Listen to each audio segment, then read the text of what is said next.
Sentar, por favor.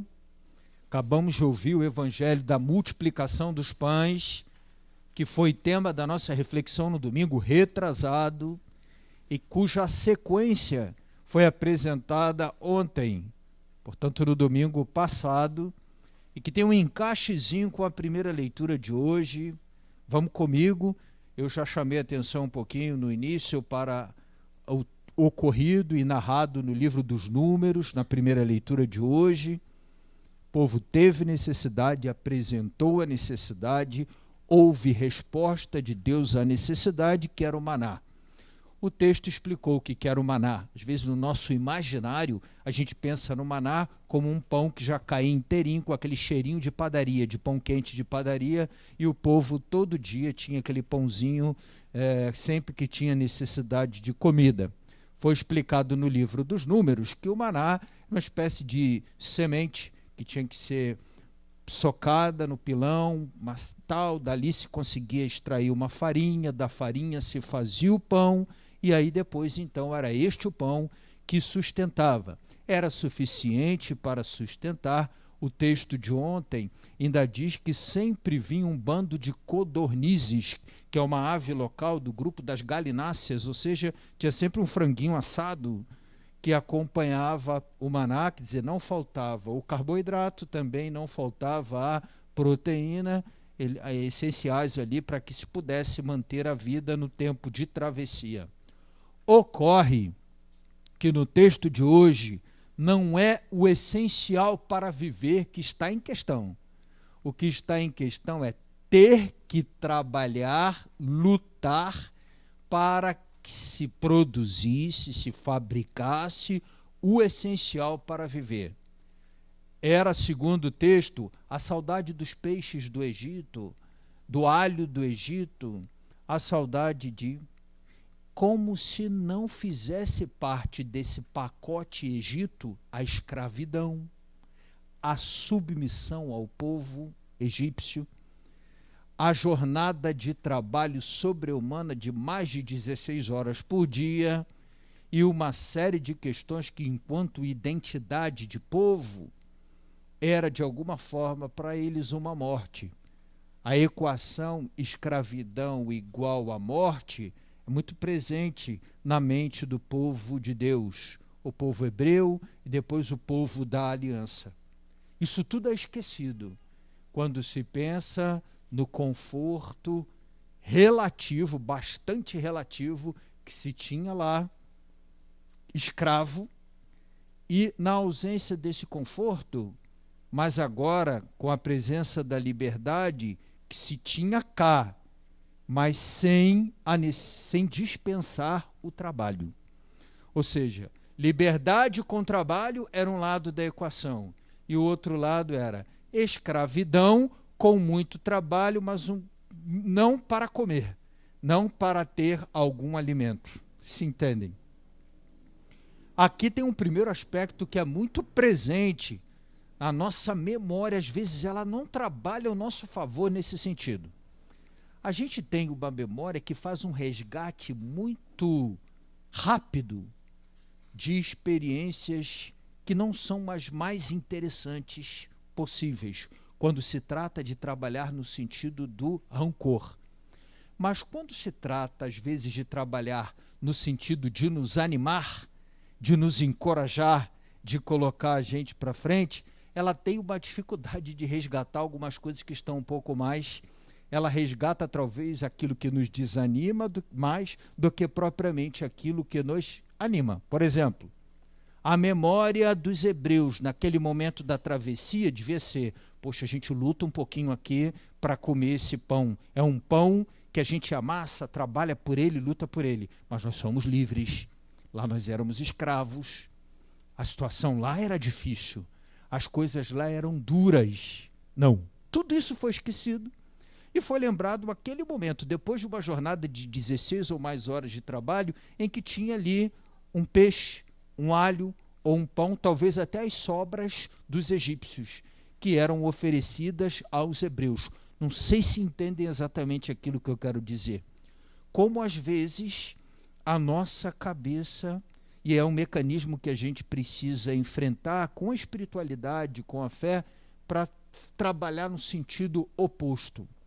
Deixar ao nosso alcance, deixar perto do alcance de nossa memória as belezas, voltando ao tema de hoje, e não necessariamente só enxergar ou acessar tão rapidamente, às vezes, os desafios, ou as dificuldades, ou as lutas que a gente tem pela frente, deixando de saber ter assim um olhar mais lúcido para uma situação e para outra situação, sendo até capaz de, pensando naquela balança antiga, né, dos 2 pratos, sendo até capaz de colocar belezas e desafios, colocar de um lado escravos, não necessariamente tendo que buscar, ou naquele momento de comer, tendo que preparar a comida, mas livres, caminhando para uma terra que a gente sonhou, caminhando para a realização de um sonho nosso,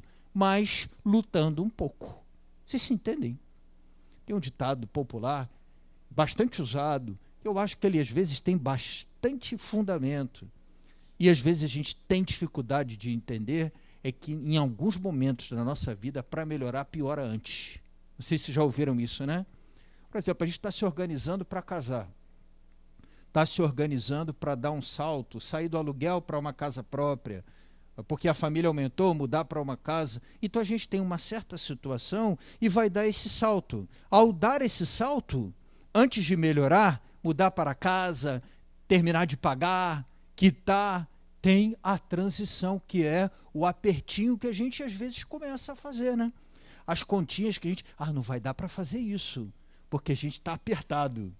Não vai dar para fazer aquilo, porque a gente está apertado. Em alguns momentos a gente pensa assim, que saudade do aluguel. Vocês se entendem o que eu estou dizendo, né? Que saudade do aluguel. Como se não recordasse que em outros tantos momentos, diante de Deus, a gente colocou assim, que sonho que eu tenho de sair desse aluguel. Mas ao atravessar essa transição, na luta, na dificuldade, mesmo caminhando para a realização de um sonho, dando passos claros nesse sentido, às vezes a gente tende a se concentrar na dificuldade da transição e perde de vista o que a gente vai celebrar lá na chegada. Não sei se essa é a condição do povo hoje, e o interessante é que Moisés comprou o barulho deles. Vocês perceberam? Moisés, que era o líder daquele povo, em algum momento vai dizer exatamente o que eu estou dizendo aqui, né? Dizer ao pessoal, vamos caminhar, vamos em frente, ninguém vai morrer de fome, o maná é sustento suficiente, Deus jamais nos desamparou, todo dia tem maná, e as codornizes, vamos em frente, não está nos faltando nada, a gente tem força para trabalhar, vamos trabalhar e vamos tocar, a gente vai chegar. Num dado momento, Moisés comprou aquela briga e disse, está brabo, está difícil, se colocou assim diante de Deus. Eu acho que até esse momento aí que Moisés chega, tudo bem. Eu acho até bom. É bom que a gente possa dizer e tenha para quem dizer em alguns momentos, por exemplo, na nossa família, está brabo, está difícil. Mas Moisés foi além. Um além que a gente não deve ir, que Moisés diz assim, prefiro que tire a minha vida. Prefiro morrer. Não me vejo em condição de ir adiante nesta situação. Prefiro morrer. Eu acho que esse é o plus, né? É o além, o passo a mais dado por Moisés, que ele não deveria ter dado. E um passo que sempre nos ronda em alguns momentos, quando a gente tem aquela vontade de desisto disso, desisto da minha casa, por exemplo, desisto da minha família, desisto de um filho, desisto do meu casamento, desisto de alguns projetos, quando na verdade, se a gente olhar com carinho, as condições para a gente ir adiante estão ali. A gente está desistindo da luta que a gente tem pela frente, mas não é que seja uma luta absolutamente impossível ou desigual, só tem a luta, mas os dados de providência, de amparo, da presença de Deus ao nosso lado, eles estão ali. E por isso essa equaçãozinha ali, né, de belezas e desafios, É uma espécie de... aquela figura do... Vocês se lembram do circo antigo? Que tinha aquele camarada que atravessava numa linha e ele vinha ali com um bastãozinho se equilibrando.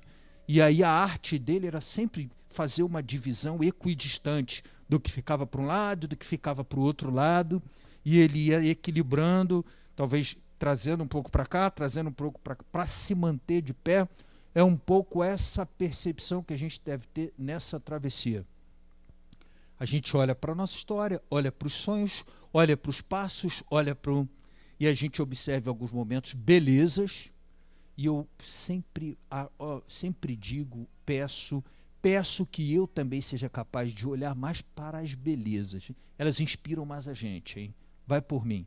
Elas são mais consistentes, elas falam mais da presença do nosso Deus, que acalenta, que conforta, que é carinhoso, que é generoso. Mas também tem os desafios e a gente não precisa ser cego a ponto de perceber que eles não existem, ou alienado a ponto de perceber que eles não existem. O realismo nos convida a reconhecer que eles existem. Mas o otimismo, e mais do que otimismo, a fé nos ensina a fazer este equilíbrio, saber que a travessia é só uma questão da gente ter a paciência de ir equilibrando e ir adiante. E eu sempre acho que a gente deve olhar mais para as belezas do que para os desafios. Como diz o filósofo Nietzsche, né? Quem olha muito para o abismo acaba sendo olhado pelo abismo, né? Eu acho que é muito, muito interessante isso, quando a gente resolve olhar muito para os desafios um pouco a situação de Moisés, né? O próprio Moisés, que tinha a condição ali de líder, aprendeu com o povo a olhar para a dificuldade do maná, de produzir o maná, e esqueceu os tantos sinais e o fato de que o necessário para fazer a travessia estava ali. Ninguém ia morrer de fome, ninguém ia morrer de sede, isso não ia acontecer. O necessário era aceitar a luta e ir adiante. Hoje a gente vai estar previsto na Semana da Família, não vou me estender mais muito. A gente tem ali um casal que sempre vem e fala um pouquinho sobre isso aplicado à vida da família deles. Então, certamente a gente deve ter esse momento, mas eu penso que a palavra de hoje é muito inspiradora para qualquer momento de nossa vida. Por exemplo, nós estamos hoje com famílias que estão aqui enlutadas, que perderam os seus entes queridos. É um momento de desafio. Mas a gente, se você tiver carinho para olhar um pouco para essa situação, também é possível ter um olhar de beleza, de balanço de história, de bondade ao longo de história, de ação de providência divina, de cuidado, de presença de Deus e até de uma ocasião que reúne, aproxima e permite que a família assim, meio que aperte os laços de novo. De modo que é sempre possível olhar para os desafios, mas é sempre possível também olhar para a beleza. E eu vejo mais, e tenho que estar atento para isso também comigo. Olhar para as belezas, elas inspiram mais. Os desafios, não perdê-los muito mais.